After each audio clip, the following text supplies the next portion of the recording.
Hey everyone, welcome back to another build video. My name is Hexers, and today we'll be covering the DmC event weapon, Dante's Devil Sword Charge Blade. Now, I will be doing a separate set for the armor, since the armor is more crit-based and doesn't synergize well with charge blades.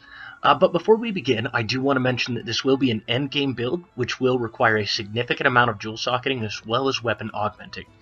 Now, for the weapon, we have it augmented with health regen, as this will be a lifesteal build. Next, we have the Diablos Narrow Helm Beta, Damascus Mail Beta, Val Hazak Braces Beta, Nergigante Coil Beta, Kulvtareth Wrath Beta, as well as an Attack 3 Charm. Now, for skills, this will give us the Attack Boost 7 for plus 21 attack and 5% affinity, Recovery Up Speed to increase the amount healed for the health augment, Focus 3, to increase the file charges as well as decrease the time on our charged slash. Next, we have Peak Performance 3 for an additional 20 attack when at full health. Artillery 3 for the 30% damage to increase our impact files. Thunder Attack 2 to bring the weapon's elemental cap of 200. Wide Range 2 just comes with the set, but gives your teammates 33% of your healing when you use an item. I wish this stacked with the health regen augment, but sadly it does not. And finally, we have the capacity boost to increase our files carried by 1. But let's take a look at the jewels we socketed to achieve these stats.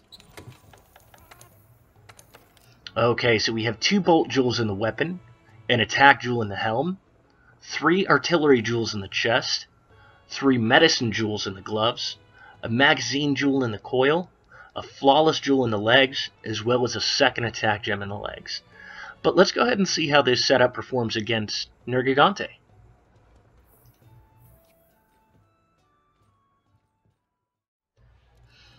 Alright, so we're going to go ahead and start off by equipping some flash pods here and pop a demon powder. One thing I really love about this weapon is the insane amount of blue sharpness it has. After doing some dry runs, I found that I actually don't need to sharpen for the entire fight. Go ahead and just get some slashes off. I love how this weapon looks. It is just... it looks awesome.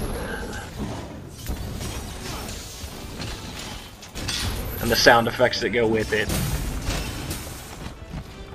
Let's go ahead and reposition here so we can... oh! How did I mess that up? Let me just reposition here.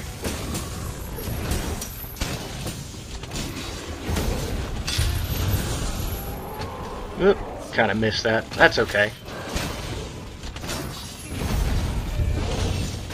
There we go, much better.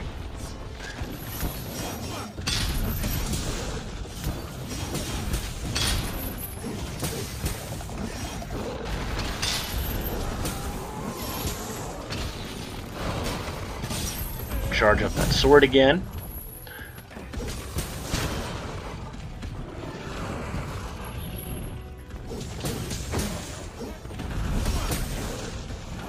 Man, I am just not doing well with my positioning. Oh, there we go. Nice.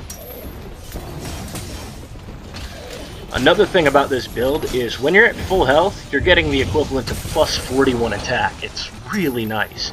Helps make up for a little bit of the lost damage. Considering, I mean, some of the other weapons, it still is outclassed by both the Diablos Elementless Charge Blade, if you go with that build, and it's even outcharged, or outclassed by the Nergigante Charge Blade. Really, this is just because it has better raw damage values, and if you were to use the same exact armor setup on these, the other two are probably going to be a little bit better. This one is just... I mean, ultimately, if you are using it against somebody who's 3-star weakness to lightning, you end up coming out a little better. Oh, he's limping away.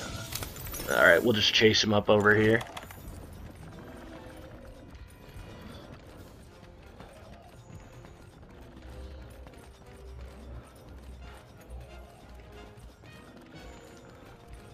Do do do do do do. Come on. Just drop a couple barrel bombs here. Oh. Alright, so we're just gonna position ourselves. Use the axe attack. There we go. Get some decent damage off. Block that roar.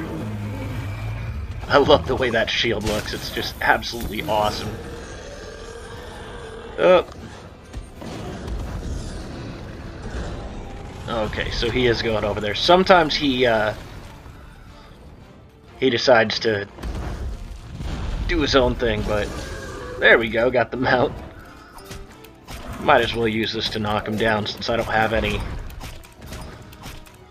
files charged. I don't even have my shield charged, so I'm gonna use this time to knock him down and get all that charged up and probably kill him in the process. Come on. Oh, okay. Or that works too. Alright, what was the time on that? Alright, so 4 minutes and 4 seconds. Again, as I mentioned, this weapon looks really cool. It's fairly viable. You don't really need handicraft with it. It does not get in the white sharpness no matter how much you put in. Oh, nice. Got an Gigante gem. But it is, again, still outclassed by the Diablos Elementless Charge Blade as well as the Devastation Thorns Charge Blade. But I want to thank you all for taking the time to watch my video. If you did enjoy the content, please like and subscribe. Also, if you would like to see a particular weapon, feel free to leave a request in the comments below. And as always, happy hunting!